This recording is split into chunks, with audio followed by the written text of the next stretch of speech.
Hey, this is Matt once again with the bets in the video, and this is a paid request for Devon. Thank you so much for that. For those interested in requesting type of videos, feel free to send it either directly to my PayPal. I do have a Patreon and a CashApp as well. People have asked about them. PayPal is usually the best way to do it though. Links are down below and below in the info box. I'll get to as soon as I can. It could be any review, re-review, topic, commentary, reaction, whatever the case. And for those who sent them, thank you. I really do appreciate it. So this is Bleeding Steel from 2017, which, I'll be honest, it's another one of those Jackie Chan films like Kung Fu Yoga, Vanguard, that I honestly thought sucked. Where it showcases Jackie getting much, much older. He can't do as much as he used to. There are times that the movie goes away from him and it concentrates on other characters, whether it be in this case Jackie, the character's daughter, or this thief who follows the daughter around and all this other stuff. And you have less than stellar special effects. You have action sequences that are not that memorable. Sometimes a bit choppy. Villains that look silly and ridiculous. I mean, the main bad guy, Andre, looks like the villain from Highlander the Source. Or hell, if Darth Vader had the entire movie without the helmet, and he just has his albino, pale ass face, walking around. But just maybe think of Highlander the Source, and then there's a bit where he screwed up his eyes so he looks like a cosplay Borg. A lot of cosplayers. The bad guy soldiers look like bad cosplayers of Tron Legacy. The evil henchwoman looks like a bad, emaciated cosplayer of Carrie-Ann Moss. And Jackie Chan playing almost a cosplayer of Jackie Chan.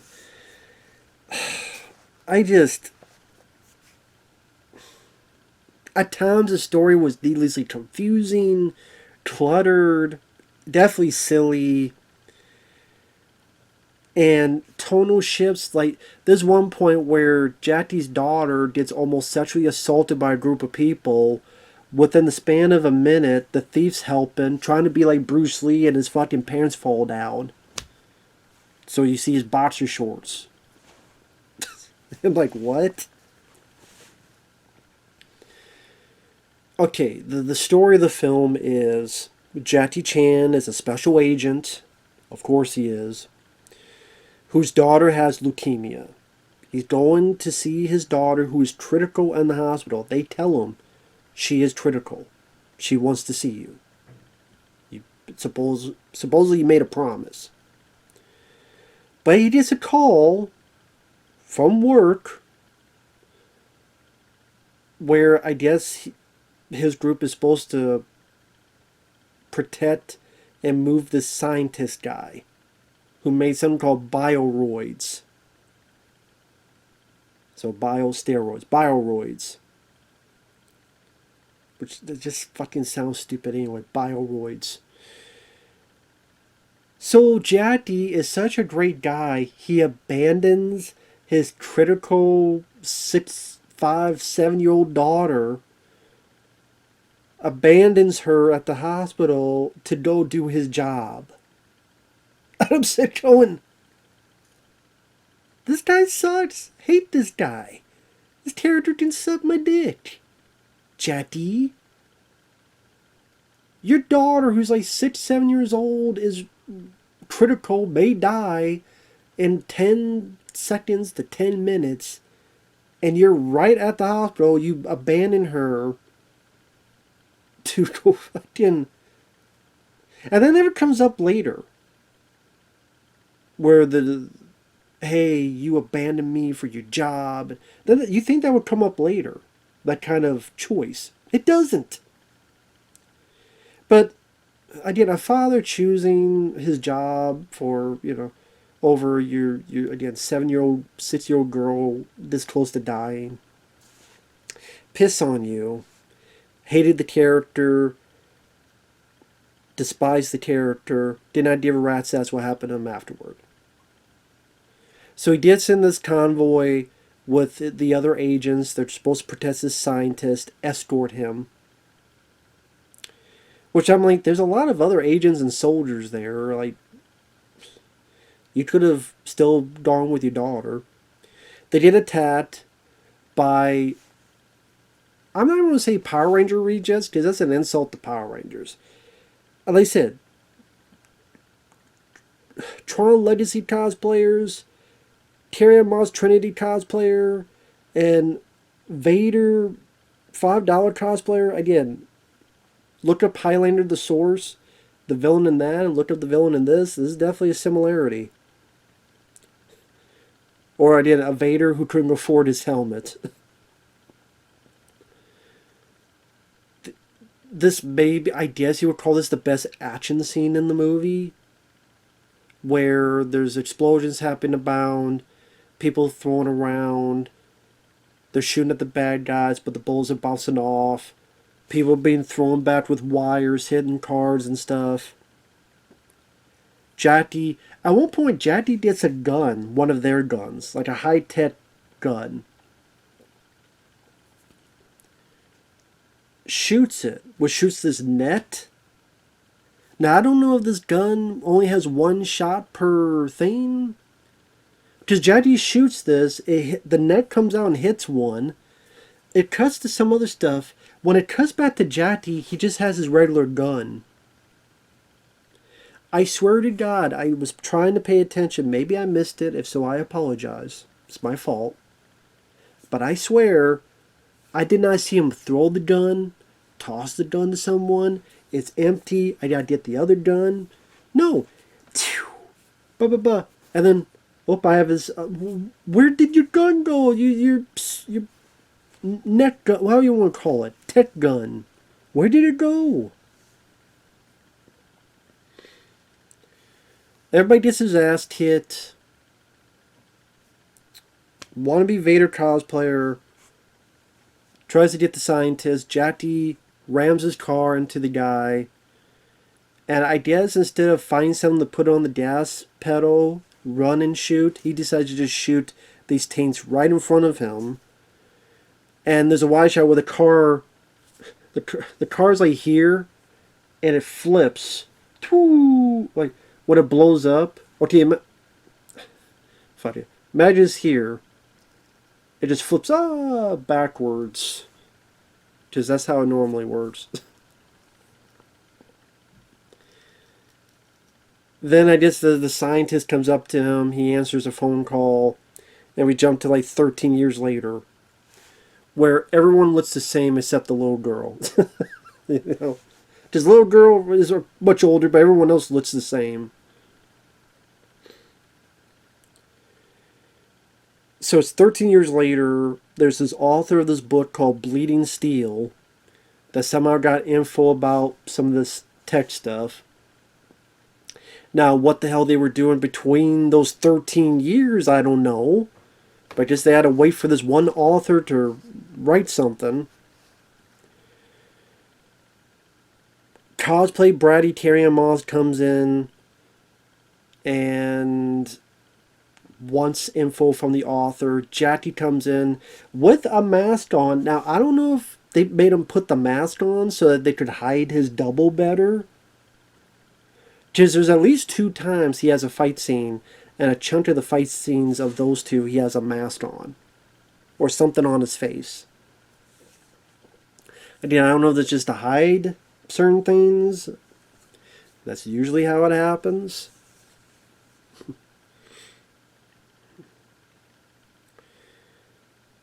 And I don't know, the fight scenes didn't really do much for me. They've just kind of been there, done that.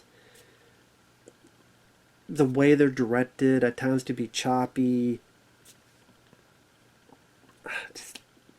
There's not a single fight scene that I went, whoa! It's just like, kind of less than generic, honestly. Just didn't give a rat's ass. Oh, also in the room was a cross-dressing thief That's going to be one of our lead characters. He dressed as a woman to get in because he wanted to steal stuff. He hid in a tub, and then when everybody left, he got out of the tub, stole the money, and left.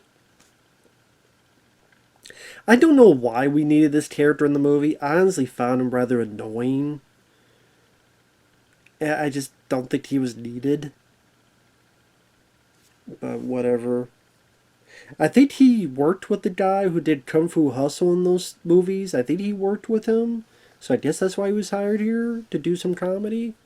It's not the guy who directed them, Stephen Chow. I think this guy worked with him on stuff. But I didn't think he was that funny in this. And so Jati, they fucking fight. They go their separate ways. Tara Moss goes in back to her spaceship, where now Andre looks like a Borg, and she says she failed, and he's pissed. Although she says the line seriously, "We found out about that transvestite." How she says it so damn seriously.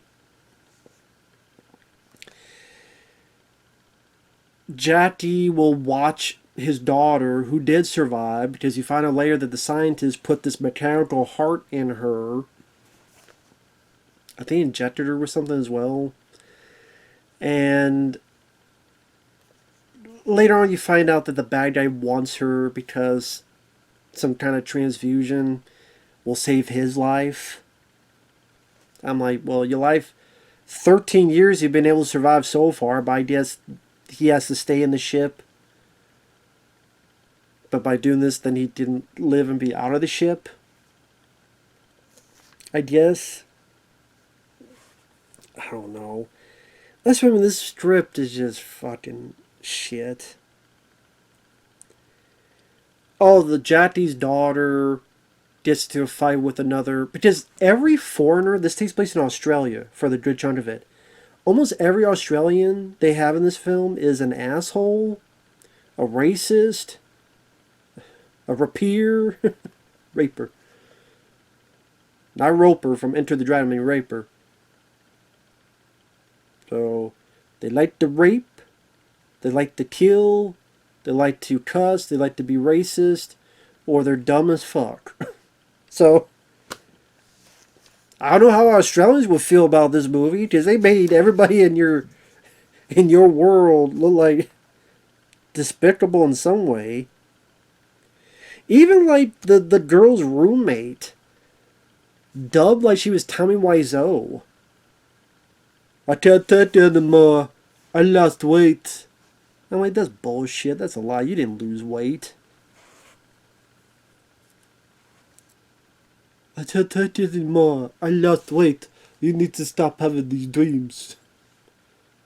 I don't know why I'm talking like that, but I'm talking like that because it was like a goof. You can tell it was like dubbed and shit. Oh, but before that, Jati's daughter gets to a fight with a person because the person says, "I'm sorry, I don't speak Chinglish." Chinese, English, Chinglish. So she's a racist, so they get in a cat fight.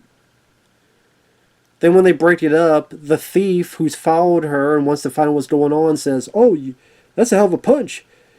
You're credit to us Chinese." Really? And people say we're insensitive.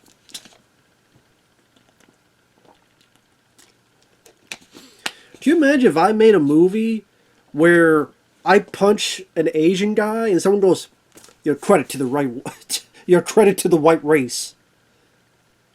I'm like, is this American History X2? XX?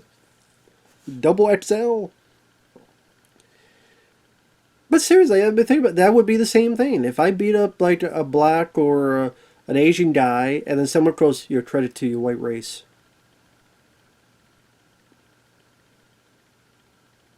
Or "You're credit to us whites. You're credit to us whites." I'll be like, would that be looked at positively by people out there? I don't think so.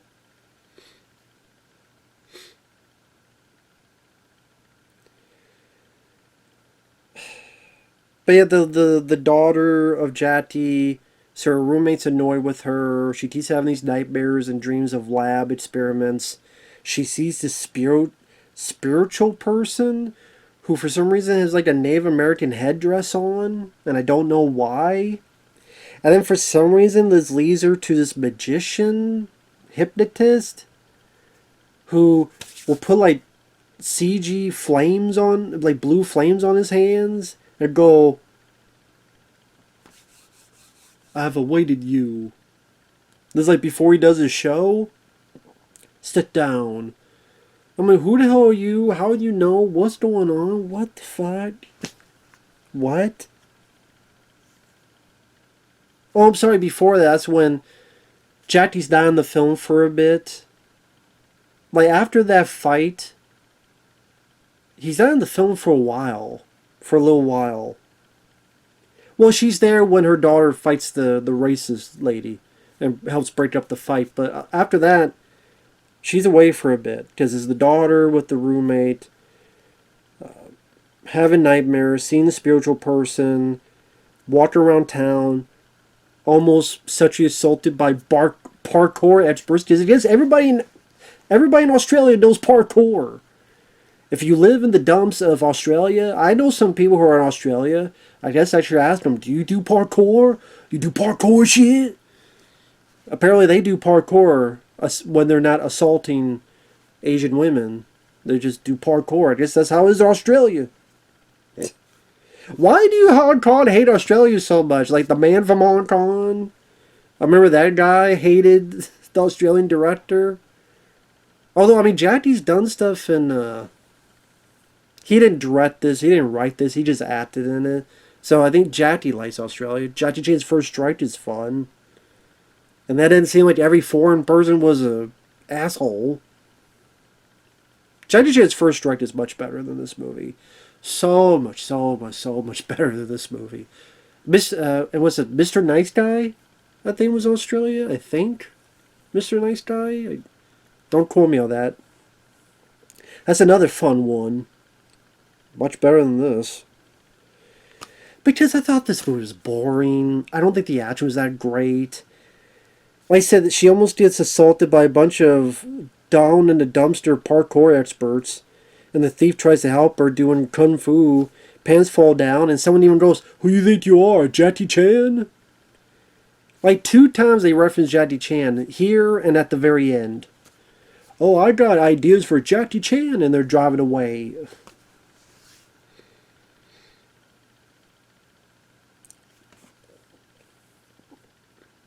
And I'm trying to remember how they get out of the situation, but they do get out of it. They run off.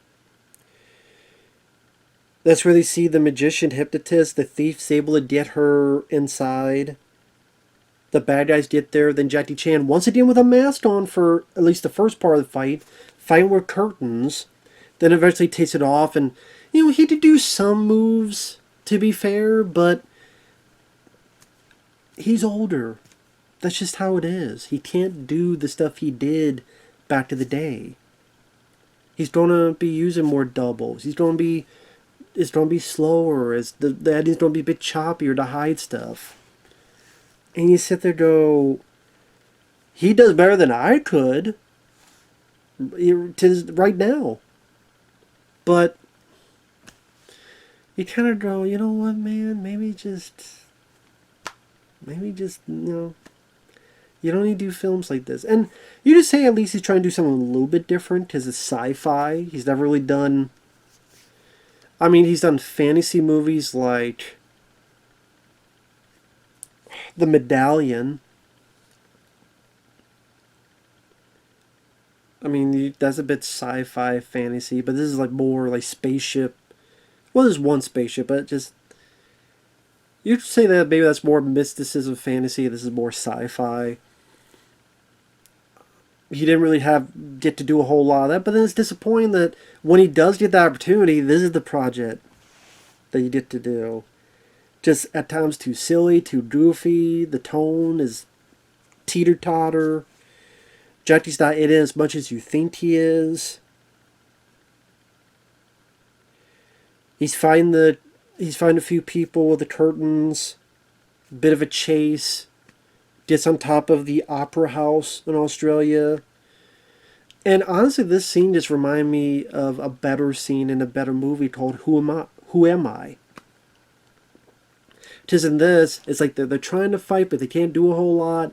Then Jackie's hanging on this table, and it keeps breaking up, and he's trying to get over. He can't quite. Does it again. She cuts the cord. He kind of falls, slides down, and I'm sitting there going, this was done a lot better in Who Am I? The way that was done, the way that was choreographed, the way that looked, the way that was filmed, the wide shot where you really see him sliding down that thing and sliding down that thing, and when it stops, he's like teeter-tottering over. It really showed the danger of it. It looked like there was CG additions here. I don't know if there was, but it looked like it. If it wasn't, then it was the way it was filmed or the way the camera rig they have. If it was, then that takes away from the danger and spectacle. I know I don't want these people getting hurt from it, but when you're so used to that with Jackie Chan, and you see less of that, more than likely because of his age, then you kind of go, well, then just don't do that stuff anymore. Maybe it's just like Stallone, you can't do Cobra Rambo stuff anymore. As much as I love that stuff. Van Damme, he can't do the 360 kicks. His hips are too fucked up for it. That's why in his last couple films, you've seen him just do punches and barely any kicks. Van Damme, poo, poo, poo. That's it. It's like, well, then you know what? Nicolas Cage had the right idea. And he wasn't even, Mandy and Willy's Wonderland and the one where he played himself. Unbelievable Weight of Massive Talent. They're not all going to work, but at least, even if it doesn't work, okay, it was an interesting try. And maybe you say this, okay, try to do sci-fi, maybe be an interesting try, but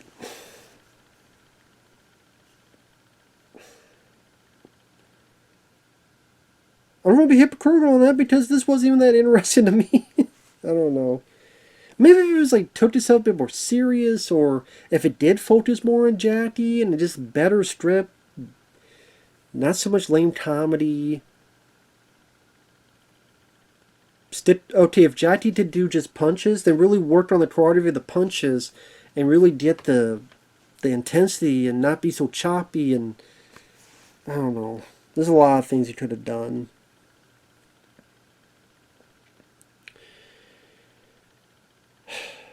Ultimately, the girl gets kidnapped. Jackie chases them in a car. She gets away. Jackie, the thief, and this other lady who Jackie worked with back at the beginning of the film, who was an agent, the three of them try to get the girl. The bad guys had gone to their spaceship. The three of them are now wearing... They look like... Remember G.I. Joe? The Rise of Cobra? The suits they wore, Marlon Wayans and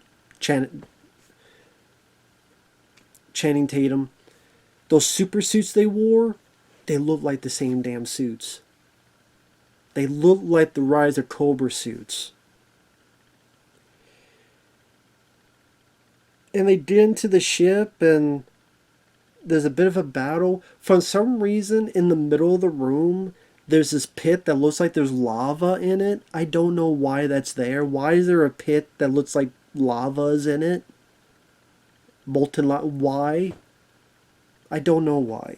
Apparently, again, the bad guy needs the girl's blood to rejuvenate.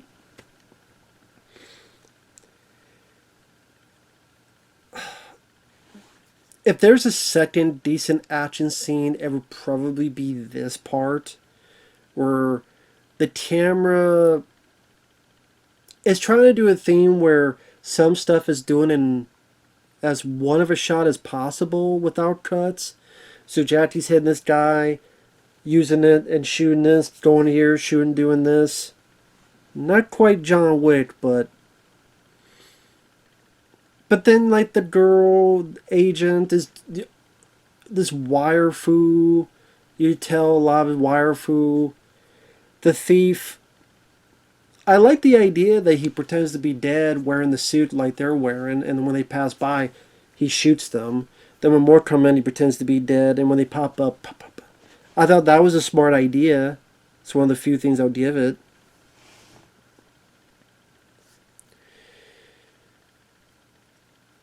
But yeah, the CG that's used is lame.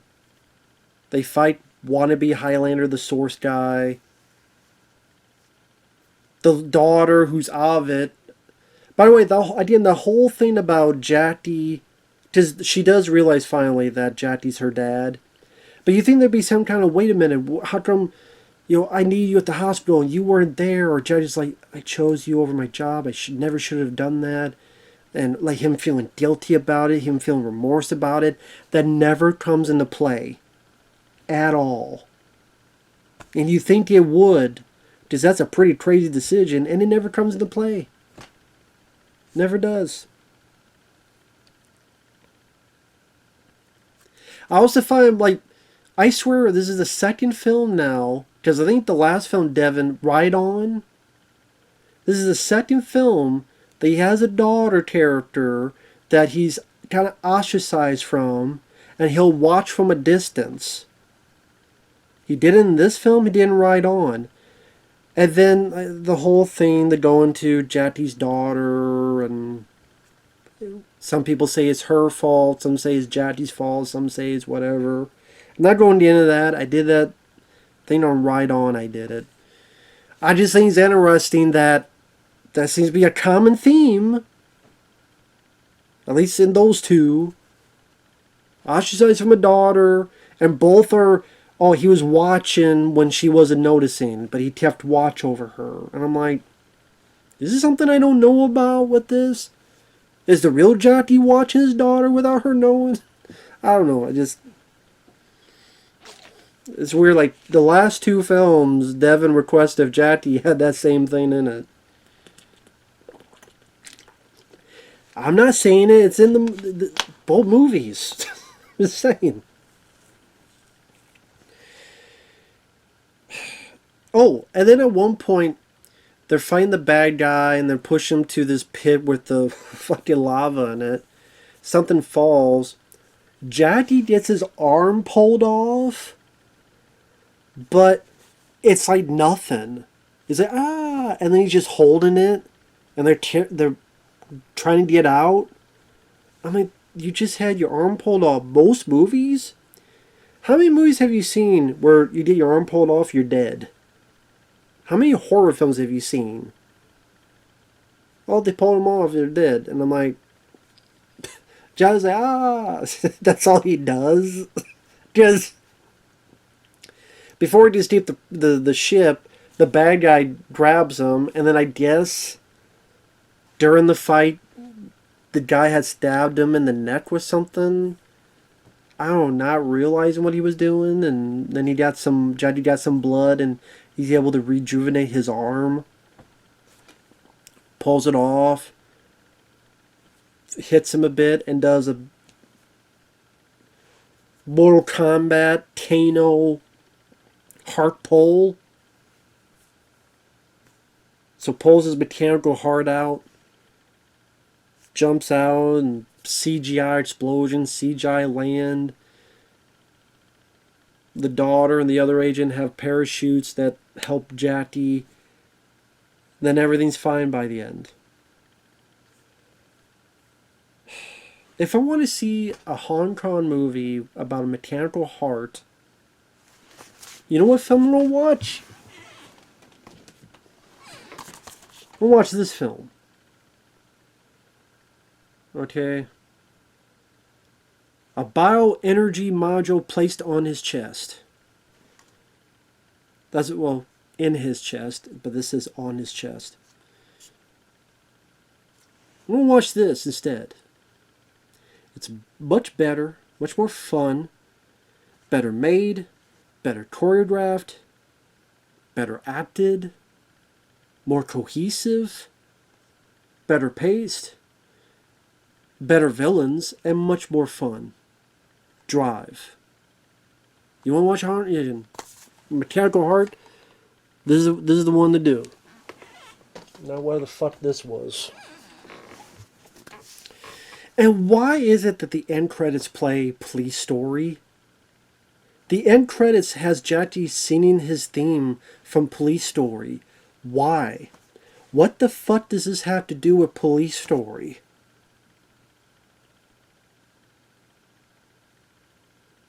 What's next? Do a Rocky film and it ends with Peace in our hearts. Remember the call. Tear for my brother. Think of them all. What's next? Fucking a new Conan movie and then it ends with do do do do do do do do do do do do. And yes, I know I said peace in our heart. I know that's not the lyrics, but I figure heart, mechanical heart will change the words, but it'll be the same song, rest of the song. What's next? Fucking I don't know, a sequel to The Fifth Element, but it ends with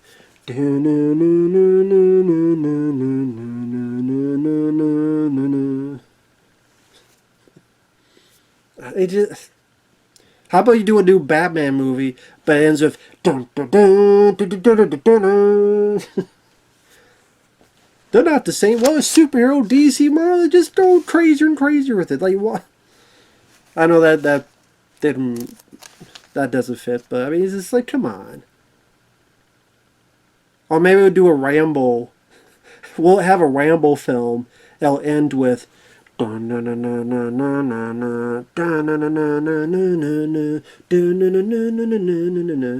no. It's gotta end with Rambo killed everybody. He murdered everybody, ripped hearts out, and then hearts on fire. Daddy, or I am the tiger. You'd be like, what the fuck? Same with this, like, why is it ending with the song from Police Story? If this was part of the Police Story series, that would make sense. Maybe some kind of, I don't fucking know why. Just random. Just Jackie's in it. Fuck this movie, man. Later.